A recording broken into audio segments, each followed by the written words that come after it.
Hey, listen, I like to have a lot of fresh fruit around and chocolate chips in my pancakes. Okay, write it down so you don't forget. Show them the. That's like my kid. I'm having to make dinner for him at night. He can't cook on his own. He's back from college. Graduation's come and gone, maybe long gone. A lot of families are finding themselves with young adults back at home. It's a whole different experience in the teen years. New rules, different expectations. And while it may not be as bad as stepbrothers, conflicts can happen. Dr. Wes Crenshaw is back with more on young adults living at home. Good to have you with us. I always swore that my kids will never come back home after college. Well, he's going to get his master's. He's going to work for a year. I want him to save his money, so we invited him to come back home. But there are some issues. Well, there are, and sometimes it gets as bad as stepbrothers. I think it's funny because it's based on some experience we've all had.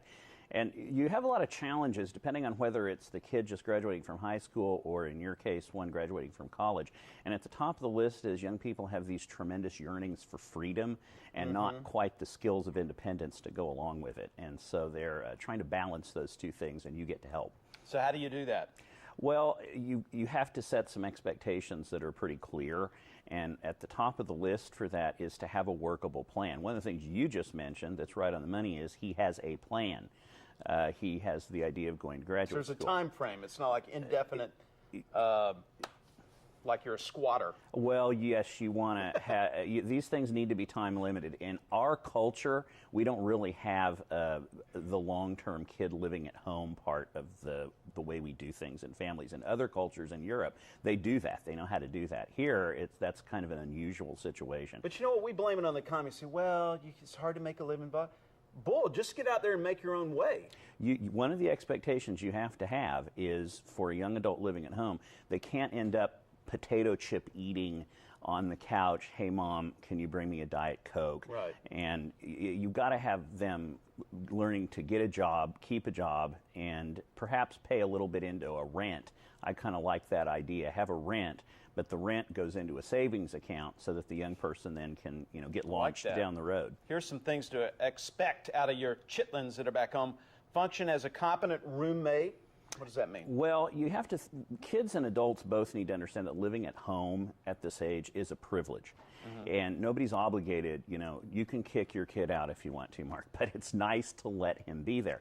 And so thinking of it as a privilege makes it no longer an obligation. And so that kind of presses people towards better expectations. Let's put the rest of them up there real quick. Can we put that back up so I can read them? Pick up after themselves, no brainer. You got to do that. Find, get, and keep a job. My son's already done that. Attend school full time if you're not working, right? Right. And then try to avoid excessive rules. Yeah. I guess that'd be on the parents. Yeah, there has to be a balance here. I'm not a big fan of my house, my rules, but at the same time, you have to have some expectations. Kids like to come in at all hours of the night. They've been at college. You don't have to put up with that. Same way with dating partners. You have to make a decision as whether you're going to accept a dating partner staying over or not. And families are more lenient. That's now. not happening. Okay. Well, we've answered that question this morning. That's one side of it, and you have a right to do that. Many families are being more lenient about that, and they ask, where do you draw the line? And where I draw the line, where I suggest drawing the line is, if somebody has a steady dating partner that they're seeing and you like the person and you don't mind having them over, that's one thing. Nothing is creepier than expecting your parents to tolerate your random bar hookups on the weekend. It's tacky. Tacky. Appreciate that. And one last piece of advice for my kids: if you're at home and Daddy's working 2 or 3 jobs, be sure and be up when he gets home from work. That would be nice. Sleeping in is tacky, too. Yes. Hey, at least do something. If you'd like more info on today's segment or Dr. Crenshaw, his practice is located in Lawrence.